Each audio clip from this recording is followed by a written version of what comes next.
The title for our message this morning should just be coming up on the screen now, is When Faithfulness Feels Pointless. When Faithfulness Feels Pointless. But we're going to begin with a story. Looking back to June the 6th, 1944, there was an American paratrooper named John Steele, and he was jumping into the pitch black sky over Normandy in France during the Second World War. And his mission was very simple. Land in the village of Sainte-Mère-Église. I probably butchered the pronunciation because I can't pronounce French words. But he was going into that village and he was told to secure the town before the D-Day landings that were to follow. But things just didn't go to plan. As he was coming down over that small village, a stray wind slammed him directly into the church steeple that you can see from the picture on the screen. And he hung there by the church, suspended, exposed directly above a burning building and surrounded by German soldiers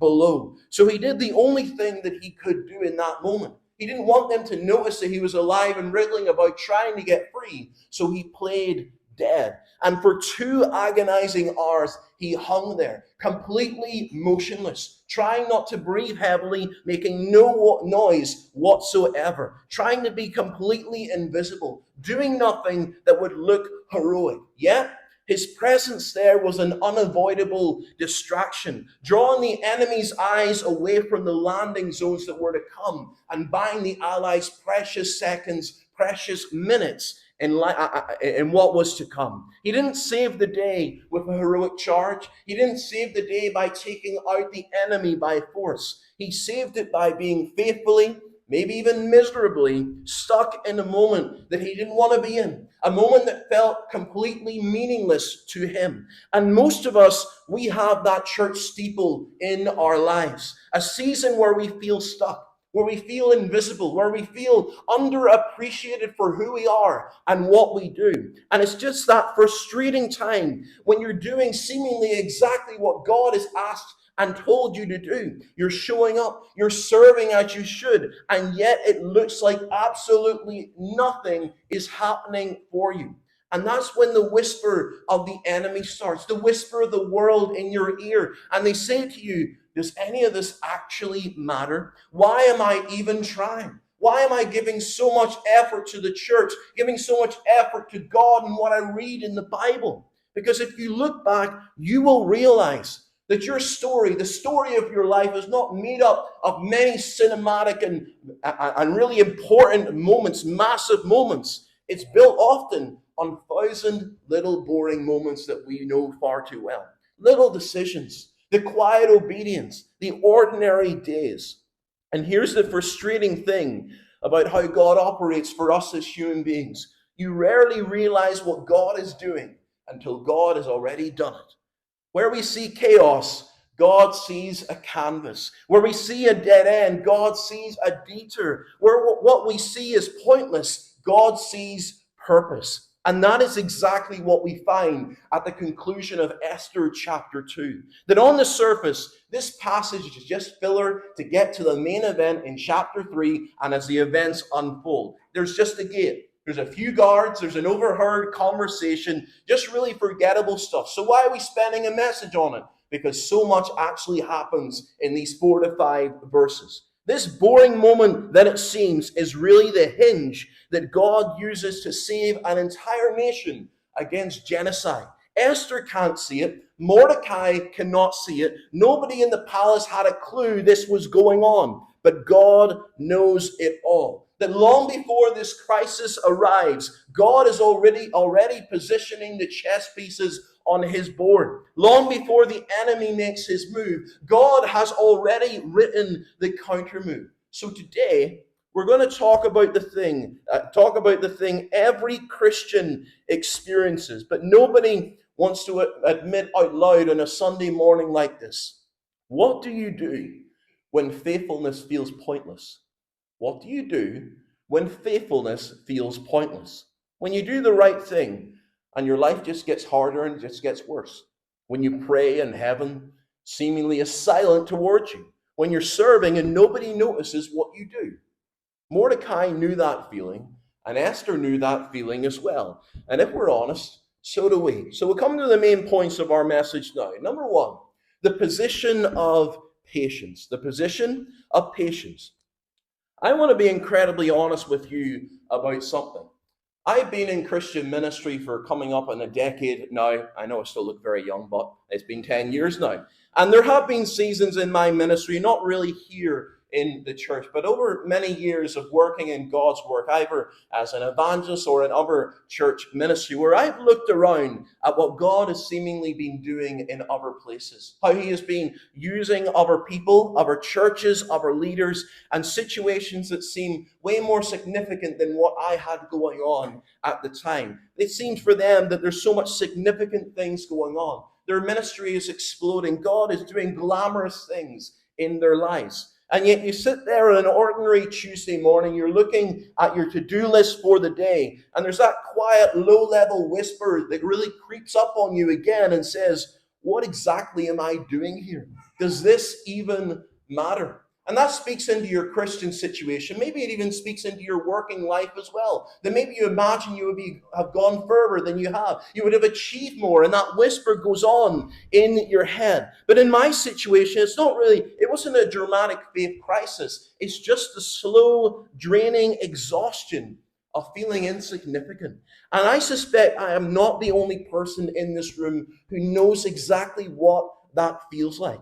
Because if you look at what verse 19 of our reading tells us, it says, now when the virgins were gathered together the second time, Mordecai was sitting at the king's gate. Now, notice where he is. Mordecai is not on a throne. He's not in a boardroom. He's not the CEO of some big multinational company. He's sitting at a gate.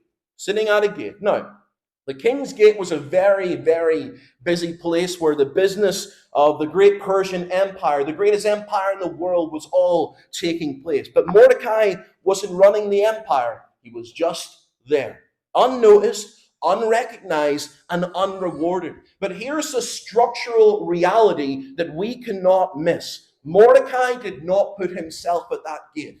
God put Mordecai at that gate. I want you to write this down if you are making notes. God always places you before He uses you. And He almost always prepares you in obscurity before He promotes you in opportunity. That before the crisis hits, God is already positioning the right person in the exact right square foot of soil underneath their feet. But often the place that God chooses for you feels too small for the vision you had for your own life. And I'll even go further in my own situation. When I was in Bible college back in 2017 to 2019 training for ministry, I had no idea I would be in church ministry. That wasn't really something that I envisioned, but God brought me to this point. But back in Bible college, I had this grand cinematic vision of what my life was going to look like. And everybody who studies, whether it's in Bible college or any avenue of further study, they have an idea of what they want to do with their lives, a grand dream and goal that they have envisioned. And I myself and many others who were in my classes during that time, we envisioned large crowds, massive influence, people hanging on our every word as we shared the good news of the Bible. And then I got my first placement after graduating and working in the faith mission. Children's meetings that wasn't really what I wanted to do, ranging from 2 to 3 kids every single week. And I remember sitting in my study during the week thinking, and not very proudly, mind you, but very honestly, is this it? Is this all that God has been preparing me for? Is this really where I'm supposed to be? And looking back at that moment where I was very immature and I had still so much to learn, God's answer to me was essentially this: yes. Sit at the gate, stay faithful, quit giving off, trust me, be quiet, because I know what I am doing. Because here is the spiritual law of the entire universe. If you didn't choose the place, it means that God did. One leader put it this way: God doesn't just work through our great moments, He works through our faithful ones. It's about the ordinary days where you simply choose to keep showing up. And then we go to verse 20 in this reading, and we see that things take a fascinating turn.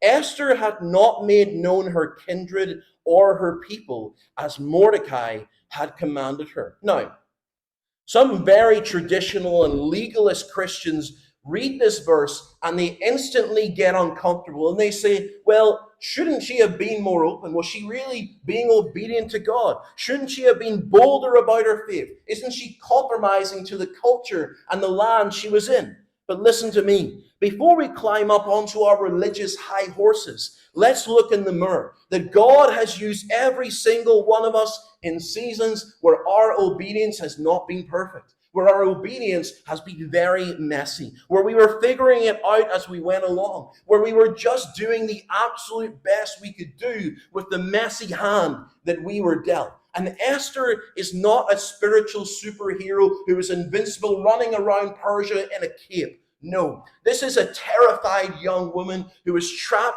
in a foreign land, in a pagan palace, navigating a broken system and just doing the best that she could do. And God was still entirely sovereign and in control of her entire story.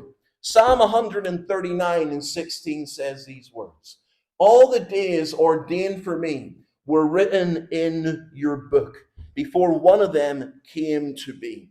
That before Esther knew what the plot was, God had already finished the script. Before Mordecai understood why he was stuck at that gate, God had already scheduled the breakthrough that we will see in a moment. And look at how verse 20 ends. For Esther obeyed Mordecai. This young woman, she had got the crown, but she didn't lose her humility. She had become royalty in the land, but she still stayed teachable to God. And God always honors humility. And right now, Mordecai is unnoticed, but he is being faithful. Esther is hidden, but she is being obedient. Neither one of them can see the puzzle board, really, of what God is doing, of the jigsaw coming together. But God knows it all. His master plan is at hand. And that is the invitation for every single person sitting in this church this morning. Every single person who is here this morning and feels that in your life you are sitting at a gate like Mordecai was. That things seem too small for your potential. That you should be doing far much more. That your achievements should be a longer list than they are. John Steele hung from that steeple in 1944 for 2 agonizing hours, thinking that he was a total failure, that he had failed his orders, he had failed the leadership above him, and he had failed his entire country. He had absolutely no clue that this awkward, painful positioning was the very thing anchoring the victory that he would one day enjoy. And that speaks right into your life as well. It may not seem grand, it may not seem amazing right now, but good things are at hand. Not because you're great, not because you're perfect, you're not, but because God is moving the chess pieces. God is working. He is working. So we come to our second point now, really see the plot in the dark. Look at verse 21 in your Bibles. In those days, as Mordecai was sitting at the king's gate, Bigthan and Teresh, 2 of the king's eunuchs who guarded the threshold, became angry and sought to lay hands on King Ahasuerus. And I don't want you to miss that opening phrase, in those days, as Mordecai was sitting at the king's gate. That is not filler text. That is a massive theological Bible truth dressed up as a stage direction in this story. That what is happening here is a high-level assassination plot against the most powerful man on the entire planet. Bigthan and Teresh were the king's elite, trusted personal bodyguards. Think of something like an ancient Bible time secret service. They had total access to the king at all times, access to his private quarters in the palace, and they were plotting a coup to take him down and end his life.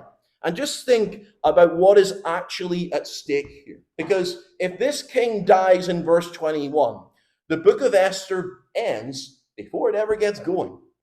Esther loses her crown. The Jews, they lose their advocate in the palace, and the entire plan of deliverance by God is completely shattered. The enemy's strategy is never random. He goes after the king because he knows if the king falls, everything that God is building falls with him.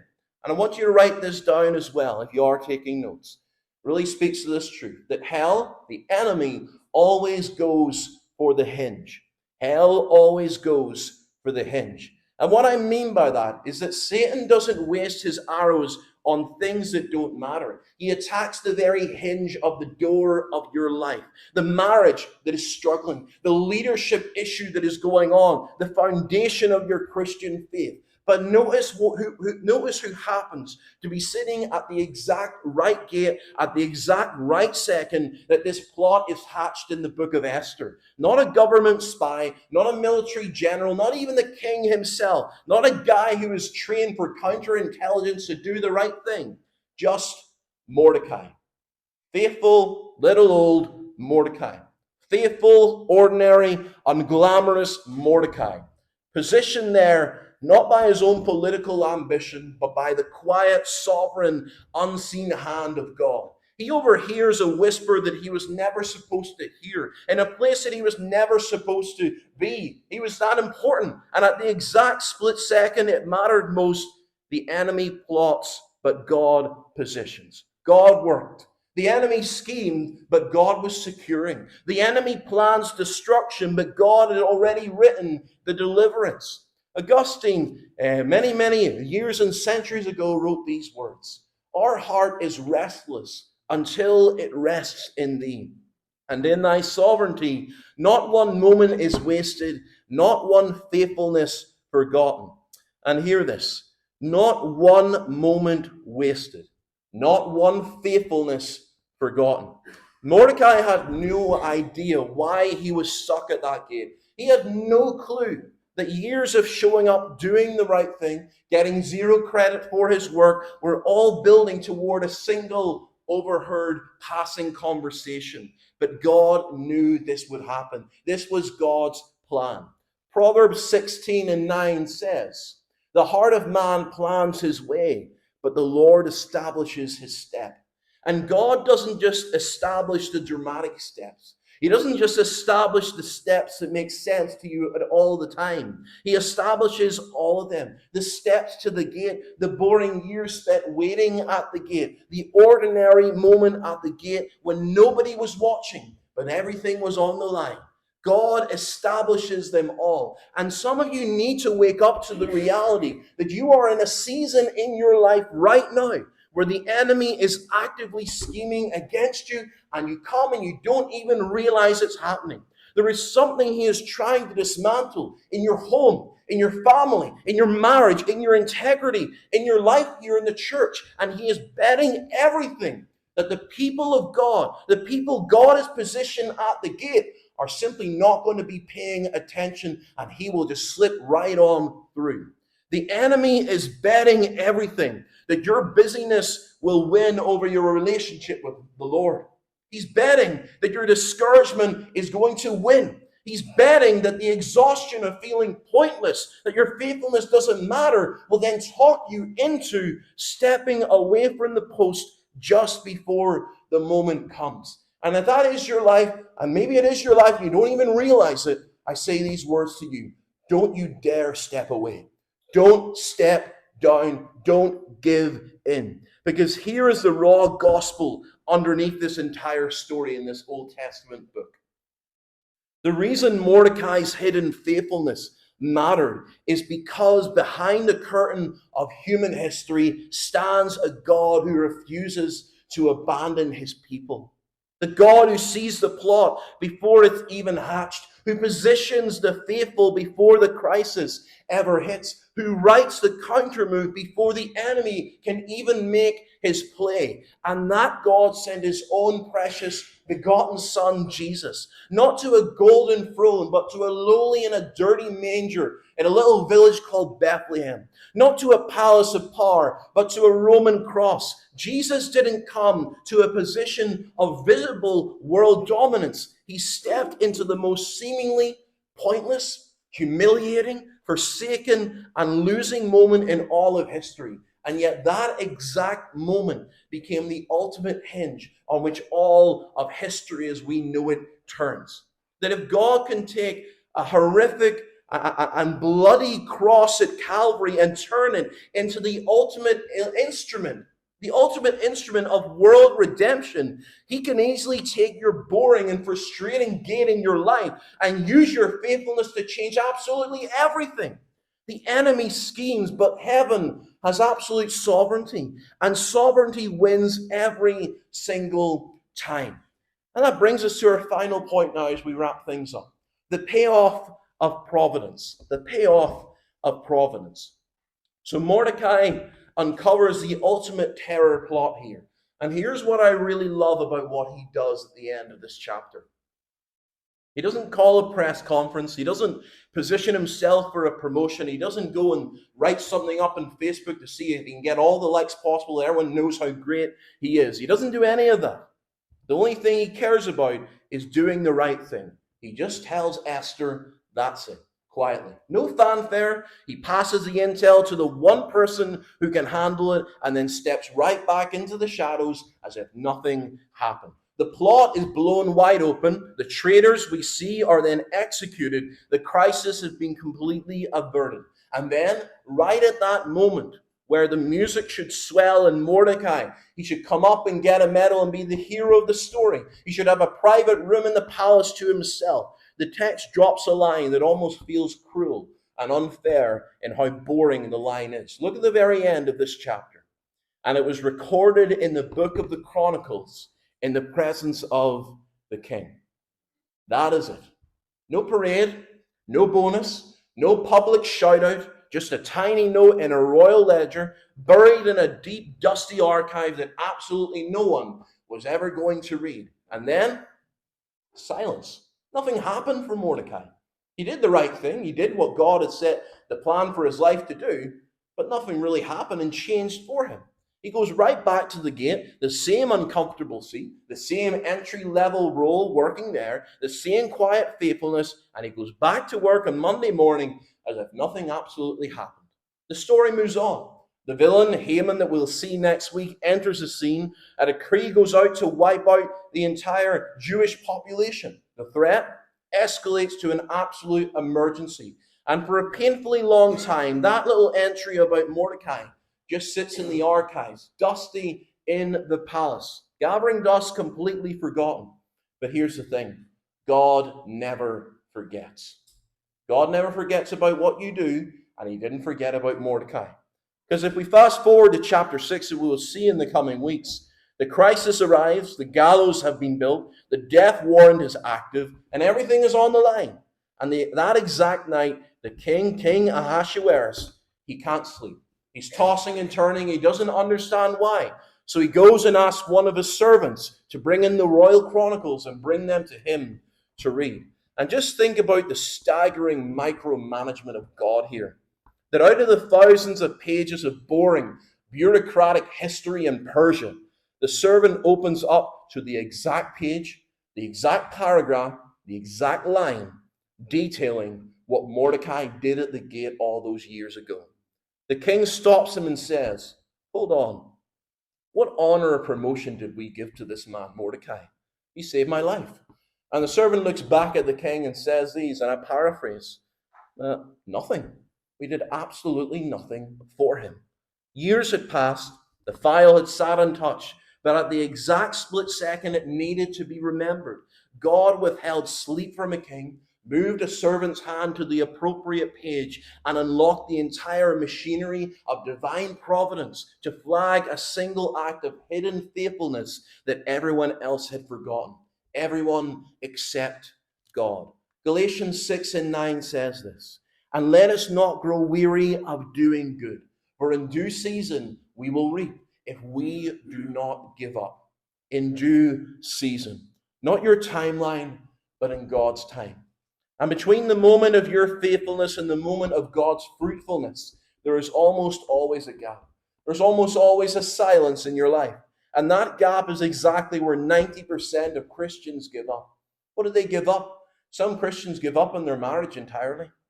Some leave the church because they don't like what's going on. They haven't got an answer from God.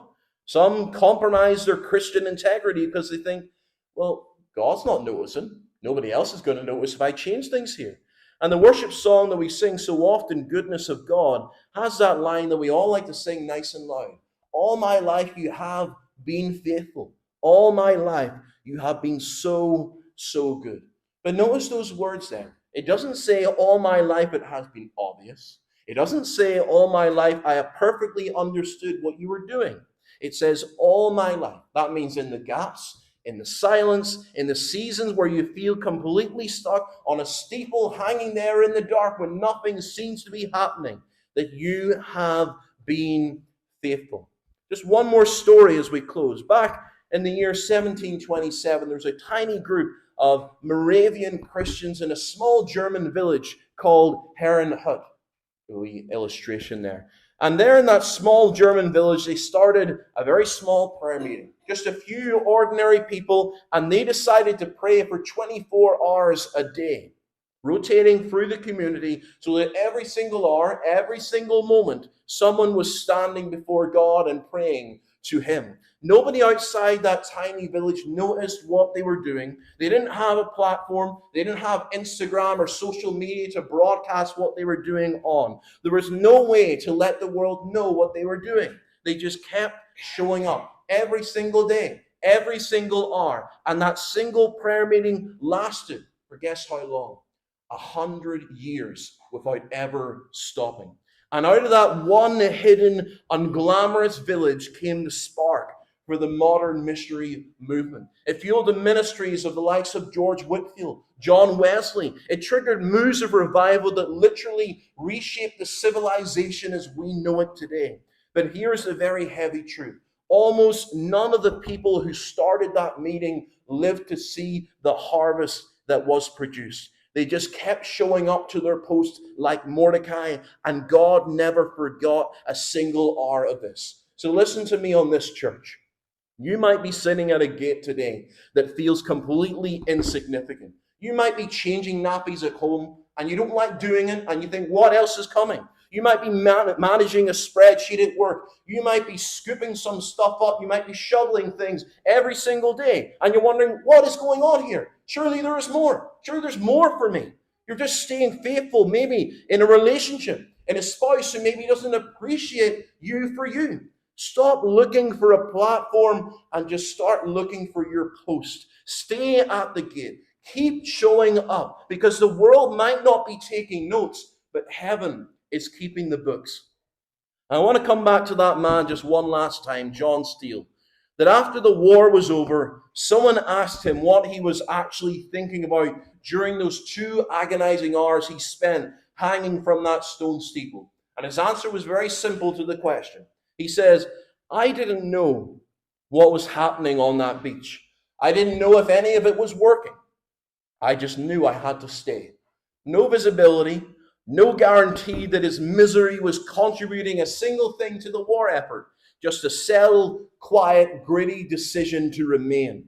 To be faithful in the exact place where he had been dropped. That before your burden ever appeared, God already had the answer. Before your fear ever surfaced, God already had the comfort. Some of you have been sitting at a gate for such a long time that you're not in a spectacular crisis of faith. It's just that deep, heavy, low exhaustion that comes from doing the right thing for a long time without seeing any fruit, anything really happening. But listen to God's word today in your life. God has not missed a single second of your faithfulness, a single second of what you have done. Not one whispered prayer, not one hidden act of service. Every single one of those moments is recorded in the books of heaven. And God knows exactly which page to turn to and open up and exactly what second to do that. So do not give up. God has not forgotten you. God is right here for you. And finally, to the person in this room, and you're here, and you hear the truth week after week, but you don't know Jesus personally. You haven't received the forgiveness of your sins. Maybe for you, you look at the Christian life and you think, that is just exhausting. It's an exhausting performance day after day and week after week. But if you look at these verses today, you see there is much more. When you look at other passages, you look to the New Testament that on Good Friday, Jesus Christ hung between 2 common criminals outside Jerusalem. And it looked like the most pointless, catastrophic failure in human history. It looked like hell and the enemy had completely won the game over God. But God had already written the final move, because 3 days later, after the cross at Calvary, the stone was rolled away, and the very moment that looked like the horrific end of everything for the Savior became the ultimate hinge of human history. Jesus was obedient to the point of a brutal death, completely trusting the Father on that cross, and the Father vindicated every single second of it. That identical Jesus is now inviting you into a relationship with him today. Not to a religious performance, not to how good you can be, not to how much you're respected by others, but to a relationship with himself. Today can be the day that everything changes for you. But whatever gate you are at this morning, stay faithful. Do the right thing as God tells you to do. Make the entry. Trust the God who sees what you cannot see, and who has never once in all of cosmic history abandoned a faithful person in the middle of their story. The record book is open. God hasn't missed a single word. So don't you dare move, and don't miss him this morning.